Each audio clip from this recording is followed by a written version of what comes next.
बिस्मिल्लाहिर्रहमानिर्रहीम, अस्सलाम वालेकुम। मैं शाहिद सकलैन हूँ। 16 अगस्त है, बुध का दिन है। बात करेंगे जड़ांवाला फैसलाबाद की। बहुत ही अफसोसनाक सूरत हाल है वहाँ पे इस वक्त। बहुत सारे कोई 3 के 4 के करीब चर्चेज़ जो है कहा जा रहा है उनको जला दिया गया है। मुजाहिरीन जो हैं वो मुश्तइल हैं, मोटरवे बंद कर दी गई है, आँख मचोली जारी है पुलिस और जो मुजाहिरीन हैं इनके दरमियान। पुलिस मुंतशिर करने की कोशिश करती है, मिन्नतें तरले करती है, लेकिन लोग हैं कि मुंतशिर नहीं हो रहे। मारा मारी वहाँ पे शुरू है और साथ साथ जो अफसोसनाक इलाक़ ये हैं कि और इलाक़ों से भी लोग वहाँ आ रहे हैं और ये मामला जो है ये अब बहुत आगे बढ़ चुका है। सोशल मीडिया के ऊपर इसके ऊपर बड़ी बात हो रही है, लेकिन मीडिया के ऊपर इसको कवर नहीं किया जा रहा। ये असल वाक़या क्या है? तौहीन कुरान के हवाले से बात की जा रही है कि एक शख्स ने वहाँ पे ईसा नगरी, एक क्रिश्चियन कॉलोनी है जिसमें तौहीन कुरान की, लोगों ने उसको देखा, खुद उसके जो घर के बाहर उसने खड़े होकर ये सारा कुछ किया और लोगों ने उसको देखा। लोगों ने इंतज़ामिया को बुलाया, इंतज़ामिया को बुलाने के बाद वहाँ एहतजाज शुरू हुआ। वो शख्स जो है वहाँ से फ़रार हो गया और फिर उसके बाद जो है मुज़ाहरे शुरू हुए, उनके घर की तोड़ फोड़ की गई। वहाँ पे जो और अफसरान हैं, कुछ मसीही अफसरान थे, उनके घर की तोड़ फोड़, रिहाइशगाह पे भी, दफ्तर में तोड़ फोड़ की गई। हालात बहुत सख्त कशीदा है इस वक्त जड़ांवाला में। ये सारी सूरत हाल है क्या? ये वाक़या कैसे पेश आया? किस वक्त ये वाक़या पेश आया? वो शख्स कौन था जिसने ये किया? अब वो कहाँ पे है? पुलिस ने उसके ख़िलाफ़ मुकदमा दर्ज कर लिया है। अब से थोड़ी देर पहले मैं देख रहा था वज़ीर आज़म पाकिस्तान जो निगरान है उनकी तरफ से भी एक बाकायदा तौर पे ट्वीट किया गया है उनके ट्विटर हैंडल से। उन्होंने क्या कुछ कहा है, इस वक्त सूरत हाल क्या है, ये सारा मामला मैंने वहाँ पर मौजूद जो हमारे सहाफ़ी दोस्त हैं उनसे पूछा है कि ये वाक़या क्या हुआ और क्या सूरत हाल है। बहुत अफसोसनाक, जितनी मज़म्मत की जाए कम है, क्योंकि ये चीज़ें जो है आगे चल के इस पर ज़रा थोड़ी सी बात करेंगे कि ये चीज़ें जो है वो हमारे मुल्क के लिए अच्छी नहीं है, वो हमारे इस्लाम के तशख़्ख़ुस के लिए अच्छी नहीं है। रियासत मौजूद है, कवानीन मौजूद है, कानून को हाथ में लेना किसी को नहीं चाहिए। आगे चल पे इस पर बात करते हैं, लेकिन पहले ज़रा आपको वाक़या बता देता हूँ जी। 2 मसीही नौजवान हैं ईसा नगरी, जैसे मैं आपको बता चुका हूँ, तहसील जड़ांवाला है। इसमें जो है मुबैना तौर पर ये कहा जा रहा है कि 2 अशख़ास थे जिन्होंने कुरान पाक के औराक जो है उन पर जो है वो बाकायदा तौर पे जो FIR है उसका आपको बता दूं कि उसमें जो है लिख गया है कि वहाँ पर जो है कुरान के औराक मिले हैं लोगों को, जो शिकायत कुनिंदगान हैं, जिनके ऊपर सुर्ख पेंसिल से गुस्ताखाना अल्फाज लिखे हुए थे और एक कैलेंडर बनाया हुआ था जो जिससे जो है तौहीन की गई थी। अच्छा, वैसे मेरी जो बात हुई है वहाँ पर मौजूद जो हमारे साफ़ी दोस्त हैं उन्होंने मुझे ये बताया है कि जी कुरान पाक के जो औराक थे उनके ऊपर ना सिर्फ हजूर के हवाले से, कुरान पाक के हवाले से जो है वो गुस्ताखाना चीज़ें लिखी गई थी और जो है लोगों ने जब वो देखा वहाँ पे भी औराक मिले हैं और फिर उसके बाद जब रेड किया गया उसके घर तो एक ख़त भी मिला है। वो सारा कुछ क्या है वो भी आगे चल के बताता हूँ। अच्छा, जब ये मामला हुआ तो इंतज़ामिया को कॉल की गई, इंतज़ामिया आ गई। इंतज़ामिया आई तो फिर उसके बाद ज़ाहिर बात है वहाँ पर आपने वीडियोज़ भी देखी होंगी कि कुछ मसाजिद से बाकायदा तौर पर कुछ अशख़ास ने ऐलानात किए कि आप सोए हुए हैं, इस्लाम के ख़िलाफ़ ये साजिश हो गई है और कुरान के खिलाफ कोई तौहीन की गई है, हज़ूर सल्लल्लाहु अलैहि वसल्लम की तौबा नौज़ुबिल्लाह मुआज़ल्लाह जो है वो तौहीन की गई है, क्योंकि बताया जा रहा है कि हमारे प्यारे आका सल्लल्लाहु अलैहि वसल्लम के जो है वो भी वहाँ उस गुस्ताखी का मामला वहाँ पे मुबैना तौर पे ये बताया जा रहा है कि हुआ है। अब वो जो है लोगों ने ऐलानात किए, मसाजिद में लोग जमा होना शुरू हो गए। आए सबसे पहले उनके घर में तोड़ फोड़ की, वो शख्स वहाँ से फ़रार हो गया। जो लड़का था इसका नाम है जनाब आमिर मसीह जो है इसका नाम है और इसका बाप जो है उसका नाम सलीम है।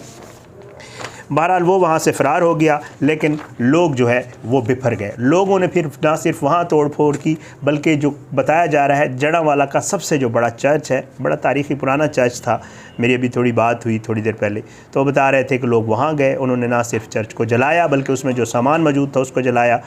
फिर जो ऊपर सलीब थी उसके वो काफ़ी बुलंदी के ऊपर थी, वहाँ चढ़ के उसको तोड़ा फोड़ा। फिर उसके बाद एक चर्च पे जो है वो लोग नहीं रुके बल्कि अब तक जो इतलात हैं वो 4 के करीब चर्चेज़ जो हैं उनको वहाँ पे जलाया जा चुका है और वहाँ पे जो है बहुत ज़्यादा जो है वो सूरत हाल कशीदा है। इवन अब ये इतलात हैं जो मेरी अभी थोड़ी देर पहले बात हुई है वो ये है कि रेंजर्स को बुला लिया गया है, IG पुलिस वहाँ पहुँच गए हैं या पहुँचने वाले हैं और साथ साथ ये भी है कि शायद निगरान वज़ीर आला मोहसिन नकवी साहब भी जो है वो जड़ांवाला पहुँचने वाले हैं। उनकी तैयारी है, वो जड़ांवाला जा रहे हैं क्योंकि हालात इस हद तक आगे बढ़ चुके हैं। लोगों ने अब से थोड़ी देर पहले जो मेरी बात हुई थी बताया ये जा रहा है कि वहाँ पर एक चौक है सैनमा चौक, उस पे अवाम इकट्ठी है और पुलिस जो है उनको पुलिस की मज़ीद नफरी भी मंगवाई गई है, पुलिस लाठी चार्ज भी कर रही है, लेकिन लोग पीछे नहीं हट रहे क्योंकि आसपास के इलाकों से भी वहाँ पे जो है लोग आ रहे हैं, वो इन रैलियों में और इन चीज़ों में शामिल हो रहे हैं। जब ये सारा मामला किया गया, चर्चेस जलाए गए, उसके बाद जो मसीही कॉलोनी है वहाँ पे, उसमें भी यही बताया जा रहा है कि वहाँ पे भी तोड़ फोड़ की जा रही है, लोगों के घर भी जलाने की जो है इतलात हैं। इसके ऊपर जो है ये सारा मामला अब जड़ांवाला में हो रहा है। अनफॉर्चुनेटली हर बार की तरह इस बार भी इंतज़ामिया नाकाम है। जब भी इस तरह का कोई वाक़या होता है, स्टेट मौजूद है, जैसे मैं हमेशा कहता रहता हूँ इस तरह की वीडियोज़ में बड़ी एहतियात के साथ, कि जिस शख्स ने, जिस मलाउन ने ये सारा कुछ किया, चाहे वो फैसलाबाद का वाक़या हो, चाहे वो किसी और इलाके का, गुजरात का एक वाक़या हुआ था, जिस मलाउन ने ये किया उसको गिरफ़्तार करो। कवानीन मौजूद हैं जिन दफ़ात के तहत 295C और 295B के तहत जो है FIR काट ली गई है, मुकदमात दर्ज कर लिए गए हैं, उनको गिरफ़्तार करो। लोगों के उन तक पहुँचने या लोगों के मुश्तइल होने से पहले आप लोग कार्रवाई करें। फैसलाबाद में वाक़या होता है एक मलूना का, मुझे याद है, वहाँ पे गलबन CPO या DPO साहब थे, फ़ौरी तौर पे हो गए, उन्होंने उसको फ़ौरन उठा के उसके बाद कोई पता नहीं वो खातून कहाँ गई, और लोगों के मुश्तिल होने से पहले उन्होंने कार्रवाई की। लेकिन यहाँ लोग मुश्तिल हो जाते हैं, हमारी जो हुकूमती मशीनरी है पहुँचती नहीं है, पहुँचती है तो उन बेचारों की इतनी इस्तात नहीं होती। बाकी मामलात में बड़ी फुर्तियाँ हैं, आप यकीन करें, IG साहब जो हैं, जो IG पंजाब साहब हैं, बाकी मामलात में हम उनसे जितनी फुर्तियाँ करवा लें, मतलब ऐसे ऐसे वाक़यात कि जहाँ नहीं भी होना होता वहाँ पर भी IG साहब और उनकी पुलिस जो है वो मामलात कर रही होती है। लेकिन इस तरह के वाक़यात में जो है नेगलिजेंस, इनके ख़िलाफ़ भी कार्रवाई होनी चाहिए। जो वहाँ पे पुलिस वाले मौजूद थे, जो लोग वहाँ मौजूद थे, उनको वहाँ पे फ़ौरी कार्रवाई करनी चाहिए थी। वो शख्स फ़रार हो गया है, उसको जब वो फ़रार होगा तो लोग तो मुश्तिल होंगे। जिस शख्स को गिरफ़्तार किया जाना था उसको आपने गिरफ़्तार नहीं किया, आप लोगों की नाअहली है, आप लोगों की पुलिस टाइम पे पहुंच गई थी लेकिन वो वहाँ से गिरफ़्तार हो गया। बहरहाल जी पुलिस कहती है कि जी हमने रेड किया है। वहाँ पे सहाफ़ी दोस्त जो है वो ये बता रहे हैं कि जब उसके घर रेड किया गया तो उसके घर से ख़त भी मिला है जो कि अब और मज़ीद इस चीज़ को हवा दे रहा है। उस ख़त में भी उसी तरह के अल्फाज इस्तेमाल किए गए हैं और उसमें भी ऐसी ही चीज़ें लिखी गई हैं, तौबा नऊज़ बिल्लाह मुआज़िल्लाह, कुरान के हवाले से भी और हमारे प्यारे नबी सल्लल्लाहु अलैहि वसल्लम के हवाले से। ये वहाँ पे जो मामलात चल रहे हैं ये मैं उनके आपको रिपोर्ट कर रहा हूँ, तो फिर लोग मज़ीद मुश्तिल होते हैं, ज़ाहिर बात है। अच्छा, मसला ये है कि उसका वालिद जो है, बताइए जरा कोई पादरी है वहाँ पे चर्च में कहीं, और उस लड़के ने बाकायदा तौर पे अपने वालिद के हवाले से और घर के हवाले से लिखा हुआ है कि जी हमारे घर में ये बातें होती हैं कुरान के हवाले से, और मतलब कोई अच्छी बातें नहीं होती। तो ये सारा मामला है जो अब इस वक्त जो है वो हो रहा है। इसके ऊपर सोशल मीडिया के ऊपर बहुत ज़्यादा जो है बातचीत की जा रही है। बिल्कुल यही कहा जा रहा है कि जी ये नहीं होना चाहिए था, लेकिन साथ साथ ज़ाहिरी बात है हमारे जो है माँ बाप, हम खुद कुर्बान आका दो जहाँ सल्लल्लाहु अलैहि वसल्लम पर तौहीन करने वाला मलून है, उसको ज़रूर सज़ा जो कानून के मुताबिक बनती है ज़रूर मिलनी चाहिए, इसमें कोई दो राय नहीं है। लेकिन किसी एक शख्स की तरफ से इस एक्शन को करके और उसकी वजह से चर्चेज़ और दूसरे लोगों के घरों को जलाना और इस तरह के मामलात करना, ये भी हमें कम से कम फ़ायदे में नहीं है।